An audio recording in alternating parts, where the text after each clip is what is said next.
오늘 주제는 퍼포먼스를 위한 미디어 믹스라는 주제로 교육하게 된 저는 광고 퍼포먼스 1본부 3팀 김하나 팀장입니다.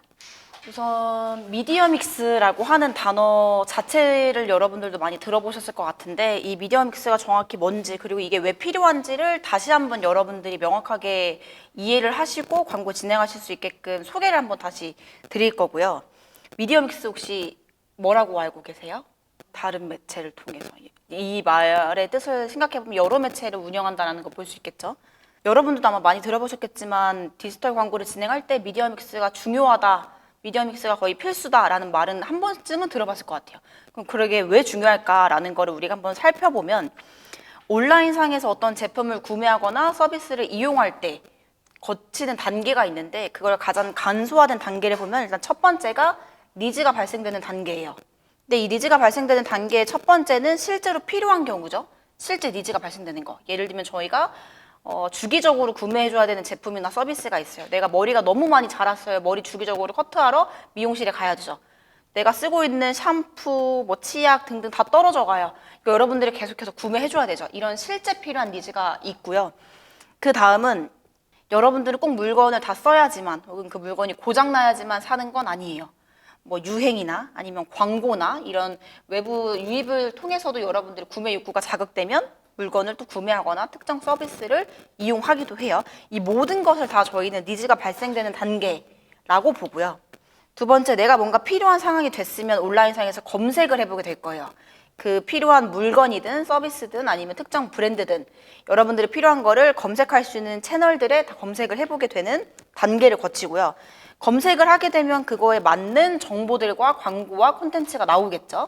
이걸 여러분들이 내가 알고 있는, 내가 찾고 있는 니즈에 가장 부합하는 정보들을 찾기 위해서 여러분들이 정보를 비교해 보거나 내 선택에 어떤 게 가장 가까운지 고려하는 단계를 거치게 됩니다.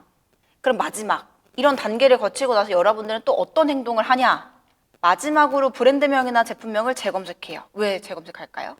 사려고. 맞아요. 홈페이지를 들어가기 위해서 재검색하는 경우도 있고요. 내가 사긴 살 건데 가장 저렴한 비용으로 사고 싶어 라고 해서 가격 비교를 하기 위해서 이거를 다시 한번 검색하는 경우도 있고요.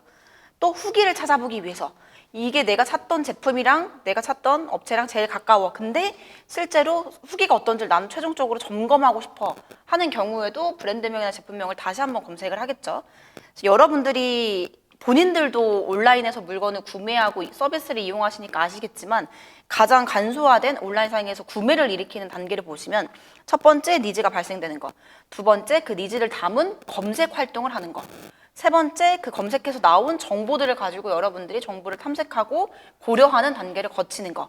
마지막은 내 선택에 가장 가까운 브랜드명이나 제품명을 재검색하는 것. 요 단계가 있다라고 보시면 돼요. 예시로 보면 치약이 다 떨어졌어요. 근데 내가 갖고 있는 니즈는 뭐냐? 기존에 쓰던 치약이 너무 매웠어서 이번에 좀 덜 매운 치약으로 사볼까라고 하는데 니즈가 있어요. 어떻게 검색하실까요? 여러분들의 니즈가 담긴, 내가 원하는 게 담긴 키워드를 검색할 거예요. 예를 들면 덜 매운 치약 아니면 안 매운 치약. 그러면 이거에 부합하는 정보만 나오겠죠. 그거에 맞는 브랜드나 제품이나 정보들이 나오면 여러분들은 그 중에서도 내가 원하는 거에 맞는 브랜드나 제품명을 검색해서 구매하는 이 단계를 거쳐요. 이 과정에서 보면 니즈를 발생시키는 매체에는 우리가 보통 많이 알고 있는 SNS, 바이럴, DA가 있고요. 검색이라는 행위를 하는 단계에 있어서는 검색 광고라고 할 수 있는 SA가 빠질 수가 없죠. 고려랑 정보 탐색 부분에서 봤을 때는 SA라고 하는 검색 광고와 바이럴, 요 매체들이 주로 있다라고 보시면 돼요. 근데 여러분들도 보시면 아시겠지만 하나의 제품을 구매하게끔 만드는 거, 하나의 서비스를 이용하게끔 만드는 데에는 여러 단계가 있고 이 여러 단계 안에는 여러 디지털 광고 매체가 있다라고 보시면 좋을 것 같아요. 그 중에서도 지금 가장 많이 중복돼서 보이는 게 뭐예요? 그렇죠. SA죠. SA가 검색 광고이다 보니까 가장 먼저 여러분들도 아마 접해 보실 것 같고 대부분의 많은 사업주 분들도 사업이 처음 시작이 되면 가장 먼저 하시는 게 검색 광고이고요. 아마 사업을 운영하시다가 어려운 순간이 오셔서 폐업을 하기 직전까지도 마지막까지도 운영되던 건 보통 검색 광고라고 보시면 돼요. 그러면 이렇게 온라인상에서 어떤 제품을 구매하거나 서비스를 이용하는 데에는 여러 매체가 필요하구나. 그래서 우리가 광고를 진행할 때, 마케팅을 할 때 여러 매체를 적재적소에 잘 배치해서 소비자들에게 보여주는 게 중요하구나. 그게 미디어 믹스라는 거구나라는 걸 여러분들이 이제 이해를 하셨는데, 미디어 믹스를 하려면 중요한 건 내가 각각의 매체에 대해서 어떤 특징이 있고 어떻게 활용할 수 있는지 많이 알고 계셔야 돼요. 그래야 제가 말했던 적재적소에 알맞는 미디어를 여러분들이 선택을 하시겠죠. 그걸 설명드리기 전에 미디어 믹스를 하기 위해서 여러 매체가 있을 거예요. 광고 매체가 여러분들이 아시는 거 외에도 수백 개 광고 매체가 있어요. 그 중에서 각각의 브랜드가 처한 상황과 각각의 브랜드의 타겟에 맞는 광고 매체를 어떻게 선별할 거냐라고 보면, 미디어 믹스라고 하는 건 단순히 매체를 여러 개를 운영하는 걸 의미하는 건 아니에요. 광고를 진행할 때 목표가 다 있겠죠. 이 목표를 달성하기 위한 최적의 매체를 동시다발적으로 운영하는 걸 저희가 미디어 믹스라고 해요. 그럼 그 목표는 어떤 것들이 있냐? 크게 보면 3가지 정도가 있습니다. 첫 번째 목표로 볼 수 있는 게 노출 도달, 두 번째 목표로 볼 수 있는 게 클릭 유입, 세 번째 목표로 볼 수 있는 게 전환 구매. 이렇게 3단계의 목표가 있고요. 노출 도달, 이거 무슨 의미일까요? 그쵸, 인지도를 높이는 캠페인에서 많이 진행하는 목표예요. 여러분들이 생각하는 노출의 의미와 도달의 의미는 어떻게 다를까요? 노출은 무슨 뜻이고 도달 무슨 뜻일 것 같아요? 좀 더 정확하게 말을 해주자면, 노출은요, 말 그대로 콘텐츠가 소비된 횟수예요. 이거는 일방향적이라고 보면 되고요. 도달은 콘텐츠를 소비한 유저의 수예요. 근데 이게 비슷해 보이는데 완전히 다른 단어거든요. 근데 여러분들이 이해하시기 편하려면 저는 단위를 붙여서 여러분들이 이해하시면 좀 더 편할 거라고 생각을 하는데, 노출은 보통 몇 건이라고 저희가 단위를 붙이고요. 도달은 몇 명이라고 붙여요. 아예 다른 개념이죠. 근데 이 노출 도달을 동일하게 생각하시는 광고주 분들이나 마케터 분들이 많은데, 이걸 명확하게 구분하셔야 된다라고 말씀드리는 이유는요. 노출이 굉장히 많아요. 노출이 500건이에요. 도달이 2명이에요. 이 데이터를 여러분들이 봤다. 그러면 어떻게 해석하실 수, 이게 이상적인 데이터인가? 이런 생각하실 수 있죠. 그리고 여러분들 입장에서는 어떻게 광고 효과를 예측해 볼 수 있어요? 이런 데이터를 보시면 효율적이었을까요? 우리가 이상적으로 봐야 하는 방향성은 노출과 도달의 차이가 크지 않아야 해요. 그쵸? 최대한 많은 사람들에게 많은 광고가 보여줘야 되기 때문에 노출된 수와 도달된 수의 편차가 크지 않은 게 광고를 보통 이상적으로 효율적으로 했다라고 우리가 판단할 수 있겠죠. 이 갭이 커지면 커질수록 우리는 한 사람에게 여러 번의 광고가 보여진 거기 때문에 광고 피로도는 높은데 한 사람이 구매할 수 있는, 한 사람의 성과를 낼 수 있는 데에는 한계가 있다 보니까 최대한 이 편차를 줄여나가는 게 이 디지털 광고를 할 때는 필요한 부분이겠죠. 그러면 그 노출된 걸 오랫동안 보고 있는 그런 척도로 기준하는 건가요? 아니에요. 예를 들면 여러분들도 그런 경험 있으실 거예요. 내가 동일한 광고를 여러 번 본 적이 있어요. 그러면 도달은 1명이에요. 노출은 5건, 10건, 20건 될 수 있어요. 이해되시나요? 그래서 이 노출과 도달은 그러다 보니까 비슷한 개념으로 생각하시는 분들이 많은데 단위로 기억하시면 돼요. 한 사람에게 광고가 1000번 노출될 수 있어요. 그러면 노출은 1000건이고 도달은 1명이에요. 그래서 최대한 한 사람에게 적절한, 보통 광고에 저희가 그 빈도수를 보면 2-3번이 적절하다고 보거든요. 동일한 광고 기준으로. 이 이상이 넘어가면 여러분들도 생각해 보시면 아시겠지만, 내가 동일한 광고를 2번, 3번 봤는데 구매를 안 했다라고 하면 이 분에게 100번 보여준다고 구매할 확률이 있을까요? 전혀 없어요. 그러면 오히려 다른 광고, 다른 잠재 고객을 찾아가는 게 좀 더 맞겠죠. 그래서 이 데이터를 여러분들이 명확하게 이 항목이 의미하는 바를 인지하시고 데이터를 분석하시는 게 필요하다라고 보시면 되고요. 노출 도달에 용이한 매체는 보통 여러분들도 많이 알고 계시는 유튜브 광고, 구글 배너 광고라고 불리는 GDN 광고, 네이버 GFA 광고, 카카오 광고 등이 있습니다. 클릭 유입, 이것도 비슷해 보이지만 다른 단어예요. 클릭은 제가 뭐라고 기재해놨냐면 유저가 광고를 인지한 후에 클릭한 횟수라고 적어놨고요. 유입은 광고를 클릭한 후에 랜딩 페이지에 완전하게 접속한 횟수라고 적어놨어요. 완전 달라요. 클릭이라고 하는 건 여러분들이 클릭이라고 하는 행위를 하는 거를 그대로 의미하고요. 유입은 클릭을 했으면 어딘가로 내가 접속이 되겠죠. 이게 완전하게 접속한 횟수예요. 특히나 저희가 온라인이 시장이 커지다 보니까 내가 PC로도 인터넷을 하다 보면 잘못 클릭해서 뒤로 가기를 막 급하게 누르고 창닫기를 막 급하게 눌러요. 휴대폰을 사용하실 때도 여러분들이 뒤로 가기를 막 급하게 눌러보신 적 있으시죠? 다 그런 경험 있으실 거예요. 그럼 여러분들은 클릭은 체크가 됐지만 유입은 체크가 안 됐을 거예요. 이 완전하게라고 하는 거는 일정 시간에 대한 체류 시간이 측정이 된 거를 완전하게 유입했다라고 봐요. 왜냐? 여러분들이 들어오자마자 급하게 뒤로 가기를 누르시거나 창을 닫아버리면 완전하게 유입됐다라고 보기 어렵기 때문이에요. 근데 이거를 제가 특정 초수를 기재하지 않은 건 매체사마다 이걸 보는 기준은 달라요. 어떤 매체사는 3초 이상 머물러야 유입이라고 보고요. 어떤 매체사는 뭐 5초 이상으로 보기도 하고요. 이건 매체사마다 다르다 보니까 제가 완전하게 접속한 수가 유입수다라고 표기를 해놨다고 보시면 돼요. 이것도 여러분들이 명확하게 이 각각의 단어들이 의미하는 바를 인지하시고 데이터를 보셔야 되는데 클릭이 많은데 유입이 적은 경우가 있어요. 예를 들면 클릭이 100건인데 유입이 10건이에요. 이거 여러분들이 어떻게 해석해 볼 수 있어요?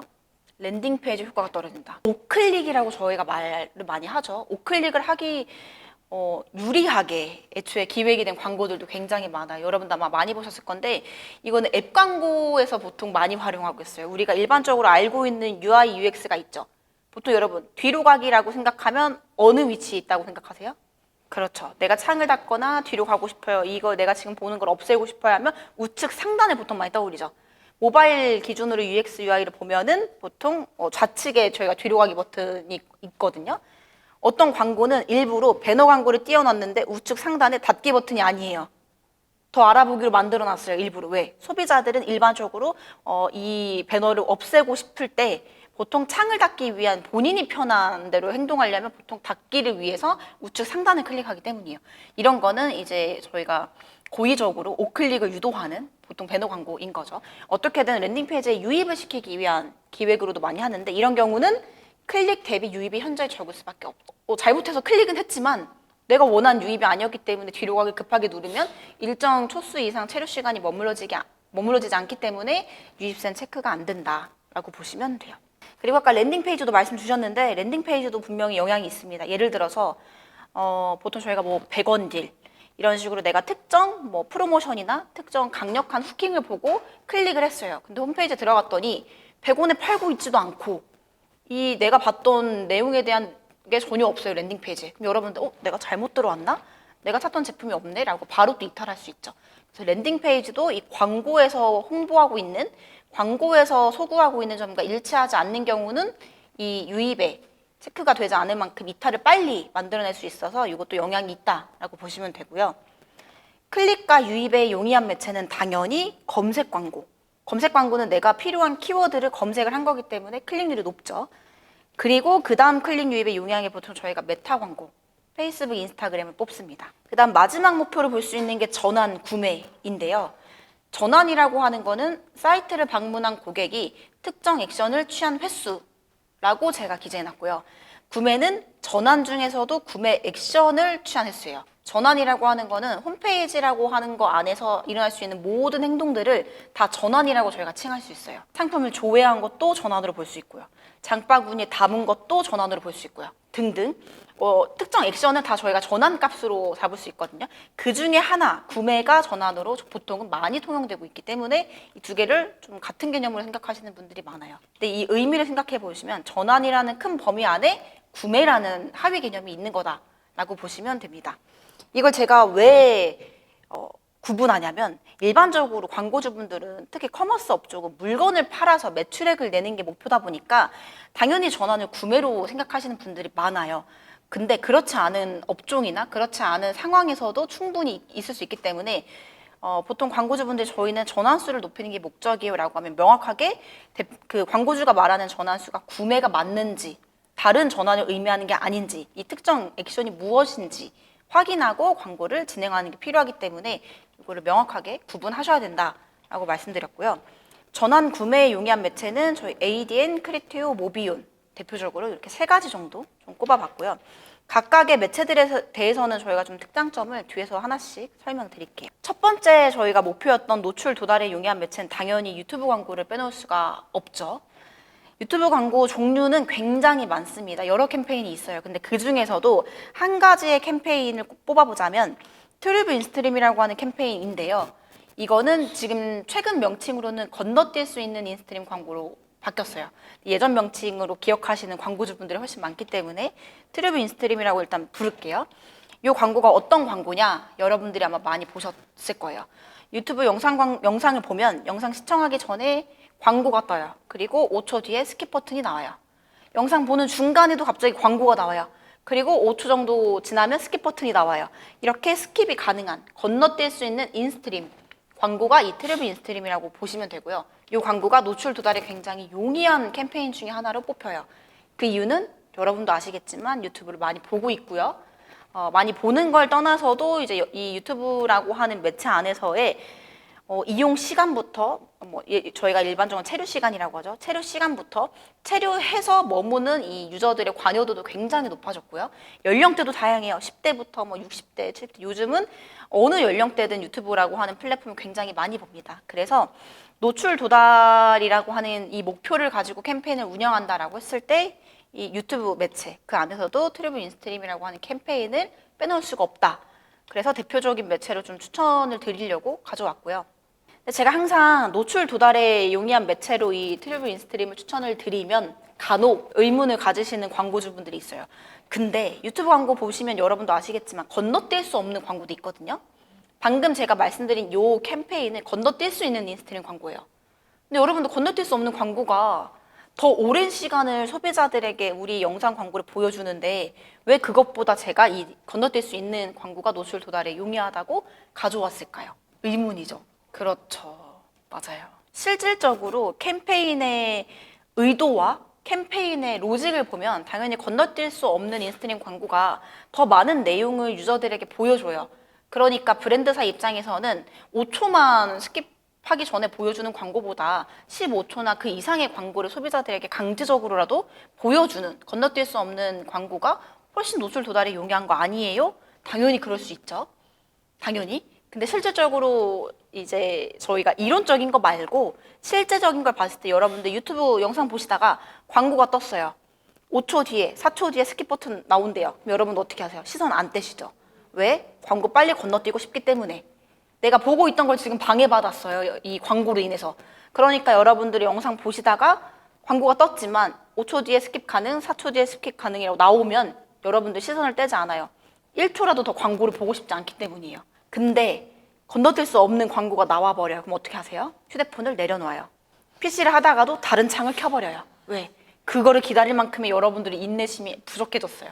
1초라도 광고를 보기 싫어서 스킵 버튼을 눌러야 하는 여러분은 15초, 1분 이상의 광고를 볼 여력이 없습니다. 그래서 이론적으로는 건너뛸 수 없는 인스트림 광고가 훨씬 더 노출 도달이 용이하지라고 생각할 수 있는 반면 실제로 운영을 해보면 그렇지가 않다. 근데 그게 왜 그렇지 않을까를 생각해보면 우리만 하더라도 혹은 나만 보더라도 건너뛸 수 없는 광고 자체를 내가 애초에 보지 않는데 광고는 플레이가 되고 있지만 실제로 이거를 보고 있는 유저가 없다라는 얘기예요. 그래서 수많은 유튜브 광고 캠페인 중에 노출 도달에 용이한 광고 캠페인으로 건너뛸 수 있는 광고가 오히려 그 5초 동안이라는 이 시간에 소비자들에게 훨씬 더 전달력이 좋다라고 보시면 될 것 같아요. 그럼 한 가지 조금 더 이 매체에 대해서 좀 특장점을 설명드리면 유튜브 영상 광고다 보니까 유튜브 채널 타겟팅 가능해요. 그리고 구글 애즈라고 하는 구글 애즈 플랫폼, 저희 네이버 광고 시스템처럼 구글 광고를 할 수 있는 플랫폼이 있거든요. 그 안에서 진행할 수 있는 타겟팅은 구글 검색 광고나 배너 광고나 유튜브 광고나 다 동일하게 타겟팅을 활용할 수 있습니다. 공통적으로. 그래서 이런 강점이 있다라고 보시면 좋을 것 같고요. 한 가지 이 매체가 노출 도달에 용이한 첫 번째 매체로 추천하는 이유는 또 한 가지의 이점이 있어요. 입찰 방식 때문인데 CPV 입찰 방식이어서 조회당 입찰이 되거든요. 30초 이하의 영상은 영상을 끝까지 시청했을 때 과금돼요. 그리고 30초 이상의 영상은 30초까지 봤을 때 과금돼요. 근데 여러분들 생각해보세요. 생각보다 광고를 끝까지 보는 사람은 많지 않아요. 이 CPV 단가가 굉장히 저렴합니다. 그래서 수많은 사람들에게 광고를 노출시킬 수 있기 때문에 노출 도달에 용이하다라고 보시면 좋을 것 같아요. 그 다음 노출 도달에 용이한 매체 당연히 구글 배너 광고인 이 GDN 광고 빼놓을 수가 없고요. 여러분들 아마 많이 보셨을 거예요. 구글 크롬에서 여러분들이 구글링을 하시거나 어떤 정보를 찾아보실 때 중간중간 내가 보는 콘텐츠들 사이에 뜨는 배너 광고들 90% 이상은 다 이 구글 배너 광고다라고 보시면 되고요. 당연히 노출 도달에 용이할 수밖에 없는 건요. 구글이라고 하는 매체는 세계에서 가장 큰 포털이에요. 제휴되어 있는 지면, 앱, 커뮤니티, 사이트 굉장히 많겠죠. 그래서 도달할 수 있는 지면들이 굉장히 많아요. 그래서 우리가 온라인상에서 어떤 노출 도달을 목적으로 광고를 운영한다라고 하면 이 GDN 광고를 꼭 진행을 많이 하는 편이고요. 노출당 비용이 굉장히 저렴한 편이에요. 그래서 이거를 참고해서 인지해 주시면 좋다라고 생각을 하는데 한 가지 이 구글 광고를 운영하실 때에 좀 주의하셔야 되는 점은 노출 도달에 용이한 매체 맞아요. 그리고 그게 강점인 매체인데 반대로 노출 도달이 아까 제가 설명드린 것처럼 워낙 많은 지면에 제휴가 되어 있다 보니까 이게 단점으로 간주되기도 하는데 그 이유는 지면이 워낙 넓어요. 그러니까 우리에게 딱 맞는 타겟팅, 우리에게 딱 맞는 지면을 찾기가 어려울 수 있어요. 그래서 대부분은 노출 도달에 용이한 이 구글 광고를 진행하지만 너무 노출만 많이 돼요 라고 하시는 광고주분들 정말 많아요. 클릭 잘 안 되고요, 전환 잘 안 돼요, 그냥 노출만 되는 것 같아요 라고 하시는 분들이 많아서 이 구글 GDN 광고를 진행하실 때 광고주분들이 참고하셔야 되는 거는 이 컨텐츠 기반으로 노출되기 때문에 계제 위치를 계속해서 필터링 해주셔야 돼요. 노출되는 지면이 여러분들이 아시는 것 외에도 정말 듣도 보도 못한 사이트나 앱이나 이런 곳에 정말 많이 노출돼요. 근데 내가 원하는 특정 타겟이 있을 거잖아요. 그 타겟과 무관한 사이트나 무관한 계제 지면은 계속해서 노출되지 않게끔 필터링을 해주셔야 돼요. 이것만 좀 같이 병행이 되면 노출 도달에 용이한 매체이지만 그 외의 성과들도 기대해 볼 수 있다라고 참고해 주시면 될 것 같아요. 그 다음 노출 도달에 용이한 매체, 당연히 저희 네이버 GFA 광고를 빼놓을 수가 없죠. 네이버 GFA 광고를 빼놓을 수 없는 이유는 지면 자체가 굉장히 프리미엄한 지면이기 때문인데요. 그 외에도 여러 지면이 있지만 가장 많은 지면을 차지하고 있는 건 네이버 메인 그리고 네이버 PC의 메인 지면들이 대부분의 네이버 GFA 광고의 지면들이다라고 보시면 됩니다. 당연히 우리나라 국내 이제 온라인 유저들 기준으로 보면 네이버를 하루에도 수십 번씩 접속을 하기 때문에 이용률도 많고 점유율도 많아요. 그래서 이 메인 지면의 노출 구자를 갖고 있다는 것만으로도 노출이나 도달에 용이한 캠페인을 운영할 때 이 매체를 빼놓을 수 없는 이유이기 때문에 여러분들 이거를 참고로 인지해 주시면 되고요. 네이버 GFA 광고에 대해서 이 매체가, 이 플랫폼이 생겨난 탄생 비화를 좀 설명을 드리면 대표적인 예시들을 제가 갖고 오긴 했는데요. 네이버 PC에서의 저희가 보통 대문 배너라고 할 수 있는 타임보드 배너들이 있어요. 완전 메인 지면들. 그리고 이런 배너들이 이전에는요, 이 네이버 GFA 광고가 없었을 때는 수개월 전에 사전에 부킹을 해야 되는 고정 금액으로 진행하는 광고 상품이었어요. 네이버 타임보드의 경우는 한 시간당 수천만 원에 이르고요. 여러분들 보시는 모바일 기준의 이런 메인 배너들은 3시간에 수천만 원을 하는 고정 단가였어요. 그랬을 때 이전에 그 광고 상품이었을 때 어떤 업체들만 할 수 있었어요? 그렇죠. 대기업, 공기업, 혹은 네이버의 자사 서비스들. 그러니까 소비자들은 광고라는 인식이 좀 상대적으로 덜했어요. 아, 이번에 이 대기업에서 이런 신제품이 나오니까 네이버에서 이번에 이걸 추천해 주는구나. 혹은 네이버에 이런 자사 서비스가 출시가 됐구나. 이러다 보니까 광고라는 인식보다는 네이버에서 추천하는 콘텐츠, 정보라는 인식이 굉장히 강했습니다. 근데 지금은 어때요? 여러분들 지금 네이버 들어가서 보시면 아마 다 아시겠지만 내가 모르는 브랜드도 계속 이런 배너 형태의 광고도 굉장히 많이 뜨죠. 여러분들이 다 광고인 거 인지하고 계시죠? 그러다 보니까 이전에 비해서는 광고에 대한 인지도가 이미 높아졌기 때문에 소비자들도 광고로 인식을 해요. 그래서 이전에 비해서 광고로 인한 성과나 전환율은 떨어졌거든요. 근데 왜 네이버는 그럼 이렇게 변경이 되었을까? 이전에도요, 너도 나도 하고 싶어 해서 수개월 전에 사전 부킹을 하는 광고에서 광고 단가 되게 높잖아요. 근데 왜 네이버는 이렇게 모든 브랜드가 다 이 입찰 형태로 어느 브랜드든 다 광고로 노출시킬 수 있게끔 변경이 되었을까요? 아니에요. 이전의 방식에서는 할 수 있는, 이 구자에 광고할 수 있는 업체가 굉장히 제한적이었어요. 근데 여러분 생각해 보세요. 우리나라에 얼마나 그 수많은 브랜드들이 있고 얼마나 많은 사업체들이 있어요. 근데 그 많은 곳들도 다 우리도 네이버 메인 지면에 광고하고 싶어 해요. 그렇지 않아요? 여러분들이 대표님, 마케팅 담당자라고 하면 나도 이 구자에 광고하고 싶은데 이 구자는 뭐 1시간에, 3시간에 수천만 원을 해요. 감히 생각해 볼 수 없는 광고 구자였죠. 하고 싶어하는 브랜드사나 업체는 굉장히 많아요. 근데 할 수 있는 곳은 굉장히 드물죠. 네이버 입장에서는 저희 검색 광고처럼 누구나 할 수 있게 만들어 놓되 본인들끼리 입찰하는 구조로 해놓으면 하고 싶고 그 입찰 경쟁에서 할 수 있는 업체들은 할 수 있을 것이고 대기업들이나 일반적으로 원래도 하는 업체들은 동일한 거예요. 손해를 보는 건 아니에요. 그들이 그 정도의 금액을 계속 지불하면 그들은 계속 할 수 있겠죠. 그래서 기회는 열어주되 기존에 하고 있던 업체들에게 뭔가 피해를 주지 않는 선에서 입찰 형태로 좀 변경이 된 부분이고요. 그러다 보니까 너도 나도 모든 브랜드사들이 한 번씩 해보고 싶었던 광고니 다들 이 GFA 광고에 뛰어들기 시작했어요.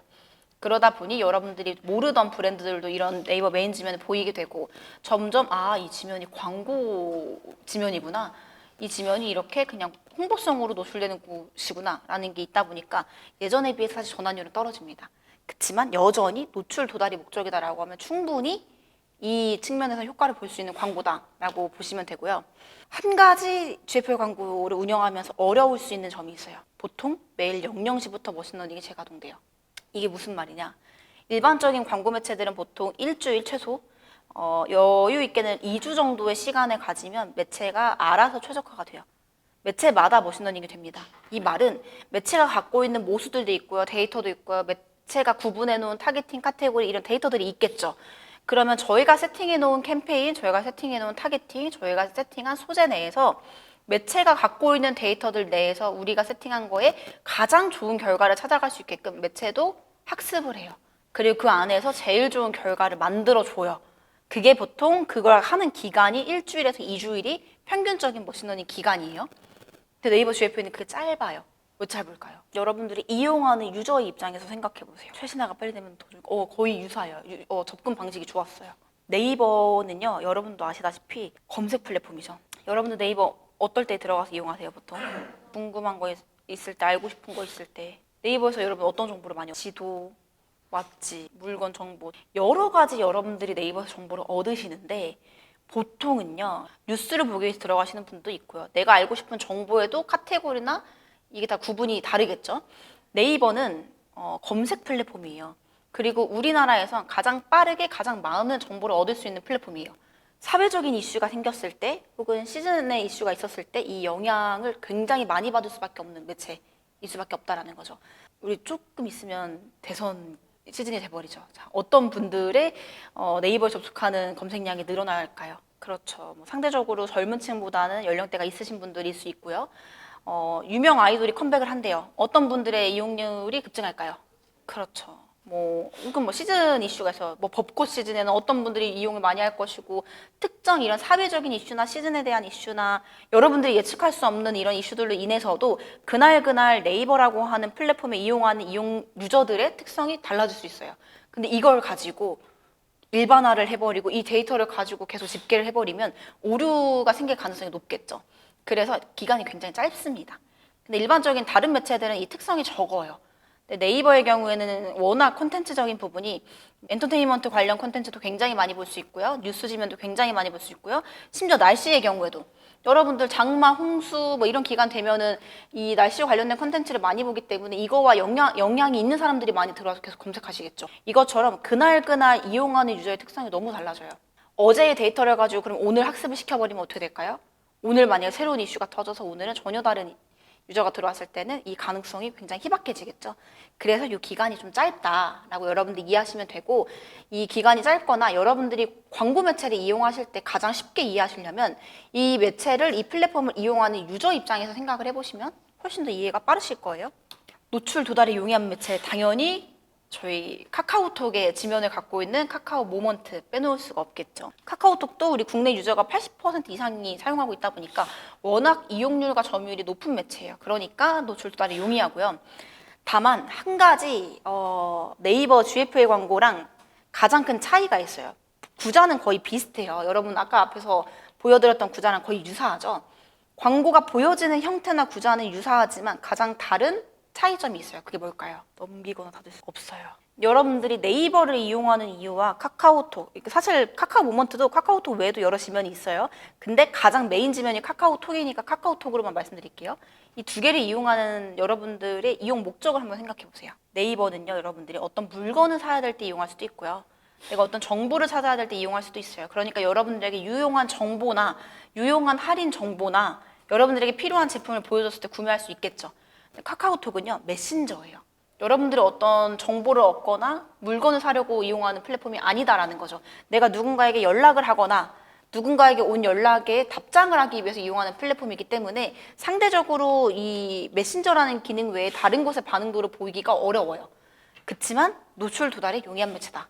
여러분들이 하루에도 수십 번씩 들어가고, 그리고 구자 자체도 대부분 친구 탭 상단, 채팅 그 탭 상단, 대부분 요 높은 시선이 많이 가는 지면에 있다 보니까 노출 도달에는 용이하다 라고 보시면 좋을 것 같아요. 그리고 클릭 유입에 용이한 매체로 저희 메타 당연히 빼놓을 수가 없는데요.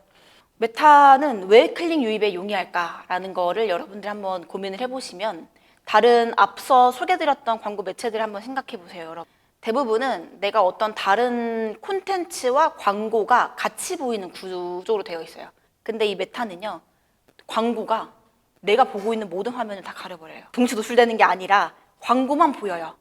상대적으로 여러분들이 보고 있던 콘텐츠를 다 가려서 광고를 띄워줬을 때 내가 관심 있는 브랜드나 제품이나 내가 관심 있던 정보예요. 그러면 조금 더 반응을 보일 확률이 높겠죠. 이게 메타가 클릭률이 높은 이유 중에 하나이고요. 두 번째는 메타를 여러분들이 언제 많이 이용하세요?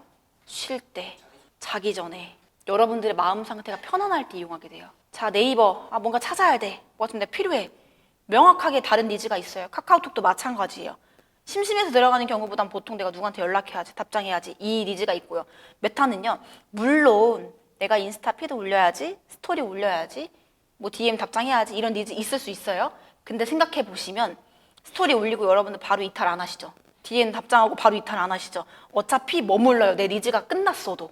그렇기 때문에 여러분들이 생각해 보시면 여러분들의 마음 상태가 굉장히 편안할 때, 시간이 많을 때, 여유로울 때 이용하는 플랫폼이니까 여러분들의 관심사와 조금만 일치해도 쉽게 클릭하고 쉽게 구매할 수 있는 그 특성을 가진 SNS 광고 매체가 메타다라고 보시면 돼요. 그리고 클릭 유입에 용이한 메타만의 특징이 하나 또 있어요. 그거는 소통할 수 있는 부분이 있다는 거예요. 그리고 광고 외적으로 여러분들이 네이버에서 본 광고를 누군가에게 공유하고 싶다라고 하면 캡처를 해서 공유하는 수밖에 없어요. 근데 메타 광고는 어떻게 해요? 내가 저장할 수도 있고요. 바로 공유해서 DM으로 이 광고 보낼 수도 있고요. 댓글에 내가 친구를 태그해서 남길 수도 있고요. 여러 가지로 이 광고 콘텐츠라는 걸 가지고 자체적으로 유저들이 확산시킬 수 있는 기능 또한 있어요. 그러니까 훨씬 더 광고를 진행할 때 제가 클릭 유입에 용이한 매체를 갖고 오긴 했지만 사실 전환 구매에 용이한 퍼포먼스 매체 중에 대표적으로 뽑히기도 한다라는 걸 여러분들이 보시면 좋을 것 같아요. 그리고 가장 좋은 거, 여러분들이 왜 메타에 한번 들어가면 오랜 시간을 머무는가, 그 도파민이 왜 터지는가, 여러분들의 관심사를 가지고 끊임없이 여러분들에게 공감할 만한 콘텐츠를 계속해서 추천해주기 때문이에요. 그거는 메타의 알고리즘 때문이죠. 그래서 여러분들이 한번 들어가면 바로 나오기가 쉽지 않아요.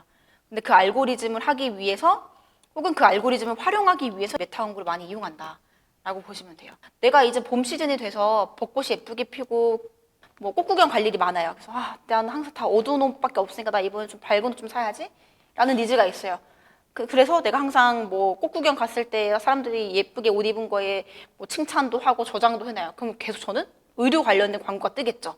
보통 뭐 봄 시즌에 추천하는 뭐 추천 룩 이러면서 뭐 요즘 많이 입는 뭐 꽃구경 갔을 때 사진이 잘 나올 수 있는 옷들 이런 것들이 광고가 뜨면 저는 애초에 그거에 대한 관심이 있는 사람이기 때문에 평상시에 관심이 없더라도 추천된 광고들을 보고 구매로 이어지기가 훨씬 더 수월하겠죠. 그걸 활용할 수 있는 게 메타 광고고 그래서 클릭 유입이 용이하다 라고 보시면 될 것 같아요. 혹시 여러분 메타 광고 통해서 물건 구매해 보신 적 있으신 분 있나요? 혹시 이용해 보신 분들은 어떤 카테고리를 구매해 보셨나요? 홈가리비, 식품 많이 팔죠. 네. 패션도, 생활용품도 많이 해요. 여러분들이 지금 말씀하셨던 거 없어도 되는 것들이긴 해요. 그거 없다고 여러분들 뭐 삶이 망가지지 않아요. 근데 여러분들 끊임없이 앞으로도 이 메타 광고를 통해서 그런 것들을 사게 되실 거예요. 왜냐? 메타 광고가 갖고 있는 제가 설명드렸던 이런 특성들로 인해서. 근데 저도 마케터잖아요. 저도 광고 기획을 하고 여러 광고를 진행하잖아요. 저도 메타에서 광고로 제품 많이 사요. 그리고 저도 되게 많은 비용을 사고 집에도 물건이 쌓여 있는데 그럼에도 계속 사게 돼요. 이 광고라는 건 진짜 신기한 것 같아요. 그리고 저의 관심사를 어떻게 그렇게 꼭 집어서 공감을 해주는지 모르겠어요. 항상 후회는 하지만 사놓고 그래도 사게 만들더라고요. 근데 그게 이 메타가 갖고 있는 특성들이 이런 게 있으니까 나도 이렇게 사게 되는 거구나 라는 거를 저도 다시 한번 좀 상기시켜보는 그런 시간이었고요. 클릭 유입에 용이한 매체 당연히 검색 광고 빼놓을 수 없어요. 내가 애초에 뭔가를 찾아야 돼, 필요해 라고 해서 검색을 하는 행위를 하기 때문에 검색 광고 당연히 중요하죠. 근데 검색 광고가 갖고 있는 그 특성을 제가 일부러 메타 뒤에 넣었어요. 메타랑 바로 비교해서 보실 수 있어요. 검색 광고는요. 내가 어떤 키워드를 검색했을 때 특히나 파워링크는 여러 업체가 동시다발적으로 노출이 돼요. 내 브랜드만 내가 홍보하는 업체만 노출되는 게 아니라 그럼 뭐가 중요하겠어요? 소재가 중요해요. 근데 대부분 검색 광고를 하시는 광고주분들이 생각하시는 포인트는 키워드의 중요성만 생각하세요. 아, 우리 키워드 이런 키워드 좀 더 추천해주세요. 발굴해주세요. 우리 이 키워드는 무조건 1위 노출돼야 돼요. 라고 요청 주시는 광고주분들이 있는데 우리 소재 이렇게 좀 기획해주세요. 우리 소재 이거 바꿔주세요 하시는 분들은 거의 못 봤어요, 제가. 근데 실제로 여러분들이 실무를 하시다 보면 더 성과에 영향을 많이 미치는 건 키워드 물론 중요하죠. 근데 보세요. 그 키워드 검색했을 때 나오는 업체가 적어도 10개가 한 번에 보일 거예요. 그럼 그 중에서 우리 업체가 결국에 클릭이 되고 클릭이 됐으면 이 사이트에 들어와서 구매를 하게끔 유도하려면 클릭이라는 단계를 이뤄낼 수 있게끔 하는 건 소재예요. 다른 업체에 비해서 이 소비자가 검색한 키워드와 가장 유사한 소구점을 내포하고 있는 소재를 등록을 하던 다른 업체랑은 다른 뭔가 차별점이 있는 소재던 아니면 정말 제품의 메리트가 잘 담기게끔 소재를 만들었던 결국에는 동시다발적으로 노출이 됐을 때 우리 광고를 클릭하고 들어오게끔 유도하는 거 이게 굉장히 중요하다라고 생각을 하기 때문에 검색 광고는 여러분들이 광고를 진행하실 때 소재 부분 굉장히 더 신경을 쓰고 고민하셔야 되는 부분이다 라고 말씀드리고요. 그 이유는 결국에 품질 지수랑 연관이 되어 있기 때문이에요. 네이버 광고는 품질 지수를 통해서 각각의 업체가 설정한 입찰가 내에서 품질 지수가 낮으면 입찰가가 높아도 더 높은 순위에 노출을 안 시키고요. 입찰가는 낮더라도 품질 지수가 높으면 상대적으로 더 높은 순위에 보이게끔 되어 있는 구조예요. 그러니까 이 품질 지수를 관리하는 게 중요한데 품질 지수를 어떻게 올려요? 라고 하면 네이버에서 공식적으로 오픈한 건 없어요. 저희가 이제 수년간 업무를 하다 보니 파악된 건 이런 것들이 영향을 미치는 것 같다. 그게 클릭률, 전환율, 체류 시간이다 라는 거고요. 왜 이런 결과가 나오게 됐냐라고 보면 일단 원론적으로 네이버는 왜 이렇게 품질 지수 시스템에 중요하게 생각을 하는가에 대한 답은 네이버는 광고 플랫폼이 아니에요, 원래. 여러분도 아시다시피. 근데 여러분이 업무하시면 아시겠지만 애초에 광고 플랫폼으로 시작해서 광고만 하는 업체들이 많아요. 근데 네이버는 사실 그게 아니죠. 네이버는 검색 플랫폼이에요. 여러분들에게 유용한 콘텐츠와 정보를 제공하는 게 주 목적인 곳이고 그 안에 일부가 광고 영역이 있는 곳이에요. 근데 이 광고 영역으로 인해서 네이버의 전체적인 정보 제공의 신뢰도가 떨어지면 안 되겠죠. 그래서 아무리 광고여도 광고에 대한 품질을 판단해서 네이버가 이거는 적합한 광고가 아니다라고 판단하면 좀 더 낮은 순위에 소비자들에게 더 많이 안 보여주려고 하는 거고요. 광고 비용은 사실은 높게 설정을 하지 않았음에도 불구하고 소비자들이 이 업체나 이 제품이나 이 광고 소재를 계속 원해요. 그럼 네이버 입장에서 이게 좋은 정보, 좋은 컨텐츠라고 판단하기 때문에 좀 더 우선적으로 보여주겠다라고 하는 게 이 품질지수 시스템이라고 보시면 됩니다. 그럼 네이버가 그 기준을 어떻게 보냐? 당연히 첫 번째 클릭률이에요. 여러분들 생각해 보시면 아무런 이해관계가 없는 여러분들 심사위원이라고 생각해 보세요. 10개의 업체가 있어요. 근데 특정 소비자가 한 곳만 계속 클릭해요. 똑같이 노출시켜줬는데. 여러분도 어떻게 생각하시겠어요? 저기가 이 키워드를 검색한 사람들에게는 가장 유용한 소재든 유용한 제품을 판매하는 곳이구나. 그럼 여기를 소비자들에게 더 많이 보여줬을 때는 소비자들이 원하는 정보를 우린 좀 더 빠르게, 좀 더 명확하게 전달할 수 있겠네? 이게 되겠죠. 근데 또 한 단계 더 들어가서 구매를 하기 직전에 클릭은 여러분들 다 했는데 한 곳에서만 구매가 일어나요. 이것도 어떻게 판단하겠어요? 그렇죠. 그러니까 전환율이 그 다음 측정되는 이유예요. 그리고 어떤 곳은요, 계속 클릭은 많이 돼요. 근데 사람들이 들어가자마자 다 나가요. 클릭은 많이 돼서 많이 찾는데 막상 그 사이트나 그 스토어에 유입이 되면 사람들이 바로바로 이탈을 해버려요. 그럼 이것 또한 예를 들면 뭐 낚시성 광고일 수도 있고요. 랜딩 페이지가 잘못돼 있을 수 있고요. 모종의 이유가 있던 네이버의 입장에서는 올바른 정보를 제공하지 않는구나라고 판단할 수 있기 때문에 이 세 가지를 종합적으로 판단해서 품질 지수가 결정이 됩니다. 그래서 네이버 광고를 운영할 때는 이 세 가지 단계들을 모두 개선을 해 나가야 결국에 품질 지수가 개선이 되고 이게 개선이 돼야 여러분들은 더 적은 비용을 투여해도 훨씬 더 효율적인 광고를 운영할 수 있다라고 여러분들이 이해하시면 됩니다. 그 다음은 모든 광고주분들이 사실 원하는 건 전환, 구매예요. 전환 구매에 용이한 매체는 어떤 것들이 있냐? 사실 여러 가지가 있지만 그 중에 그냥 가장 대표적이고 가장 좀 일반적으로 광고주분들이 많이 찾는 거 위주로 설명을 드리면 첫 번째가 ADN이라고 하는 광고 매체인데요. 이거 많이 안 들어보신 분들은 있으실 거예요. 근데 광고 유형은 대부분 다 보셨을 거예요. 첫 번째, ADN이라고 하는 매체는 일단 배너 매체사예요. 근데 이 매체가 왜 다른 수많은 배너 매체사들 중에서도 전환에 용이하냐? 여기 좌측에 이 배너 보이세요? 이게 저희가 타이머형 배너라고 하거든요. 실시간으로 시간이 줄어들어요. 내가 할인을 받을 수 있는 시간, 기간이 줄어드는 형태인데 이거 여러분들 보통 어학원 광고에서 많이 보셨을 거예요. 혹은 사전 예약하는 것들, 혹은 뭐 프로모션 할인, 뭐 단 7일간 하고 여러분들이 할인을 받을 수 있는 시간이 줄어드는 형태, 이 배너 광고를 진행을 한 게 처음 이 에이딘이라고 하는 매체사에서 출시가 된 광고 상품이고요. 이게 왜 전환 구매에 용이해요? 라고 하면 여러분도 아시겠지만 모든 광고 소재들을 보면 요즘은 할인을 안 하는 곳이 없어요.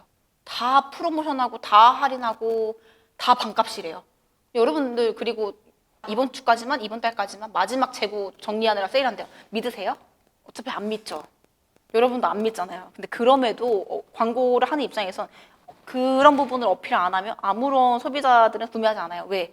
모든 브랜드가 할인을 하고 프로모션을 하고 있는데 우리는 아무런 혜택을 제공하지 않는 것처럼 느끼기 때문에 어쨌든 프로모션 해줘야 돼요.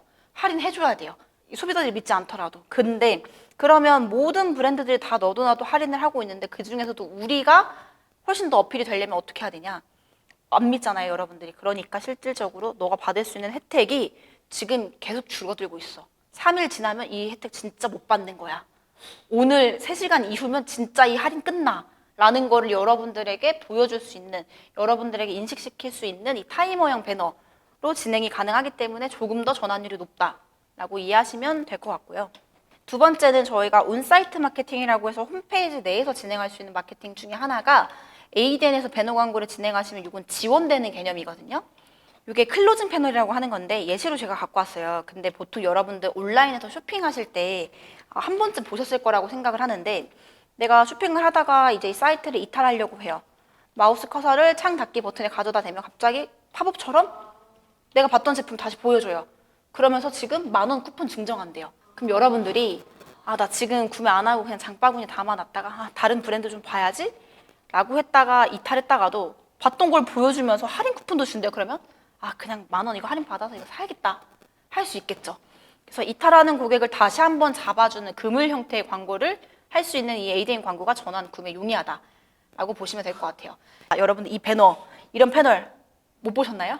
많이 보셨죠? 이 광고 형태를 진행하는 게 이 매체사다라고 보시면 됩니다. 그다음 크리테오라고 하는 매체가 있어요. 크리테오 매체는 사실 국내 매체는 아닙니다. 크리테오 매체의 경우에는 앞서서 설명드린 거는 너도 나도 광고를 할 때 할인과 프로모션을 강조하고 있으니까 그 할인 프로모션 안에서도 더 소구할 수 있는 거에 특화된 매체라고 보면 크리테오는 너도 나도 할인 프로모션을 강조하니까 우리는 광고성으로 보이고 싶지 않아.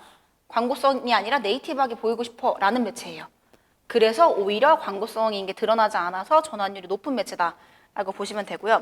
광고 구자나 광고의 소재 유형이 추천하는 콘텐츠처럼 보여요. 일반적인 그 광고 소재보다는. 그래서 저희가 보통 신뢰도를 중요시하는 뭐 유통, 여행, 금융, 교육 이런 쪽에서 많이 진행하고 있다라고 보시면 됩니다. 마지막으로 전환율에 추천드리는 매체는 모비온이라고 하는 매체 빼놓을 수 없고요. 모비온 이것도 많이 못 들어보셨을 수 있어요. 그렇지만 광고 소재 여러분들 많이 보셨을 겁니다. 예시로 가져온 것처럼 상품 그리고 상품의 가격, 상품명 이렇게 상품 형태로 계속 여러분들 쫓아다녀요. 내가 봤던 제품들 여러분들이 살 때까지 거의 스토커처럼 쫓아다니는데 그렇죠. 이런 광고 많이 보셨죠? 이게 모비온이라고 하는 광고 매체의 상품형 타겟팅, 상품형 캠페인이라고 보시면 되고요. 아무래도 요즘은 여러분들도 아시겠지만 워낙 많은 브랜드와 워낙 많은 제품이 있어요. 여러분들이 그 제품과 브랜드가 마음에 든다고 한 번에 구매로 바로 이어지는 경우는 없습니다. 그러다 보니까 사이트에 들어가서 이탈하고 혹은 이 제품을 보고 바로 구매로 이어지지 않는 경우가 많아요. 그래서 리타겟팅 혹은 리마케팅이라고 하는 이 제품을 조회한 사람 혹은 장바구니에 담아놓은 고객이 이 제품을 구매할 때까지 따라다니면서 보여주는 이런 상품명 광고를 처음 진행하는 매체가 모비온 광고 플랫폼이다라고 보시면 됩니다. 이거 많이 보셨을 거예요, 여러분. 그래서 당연히 커머스 업종에서는 고객들이 직접 봤던 상품을 계속해서 보여주기 때문에 전환이 될 수밖에 없겠죠.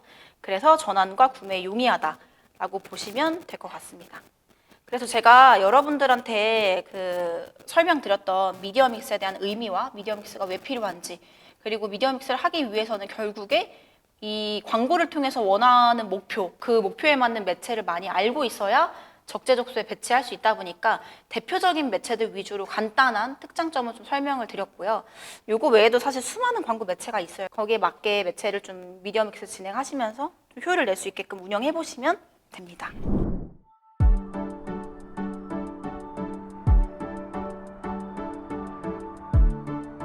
구독과 좋아요는 컨텐츠 제작에 힘이 됩니다.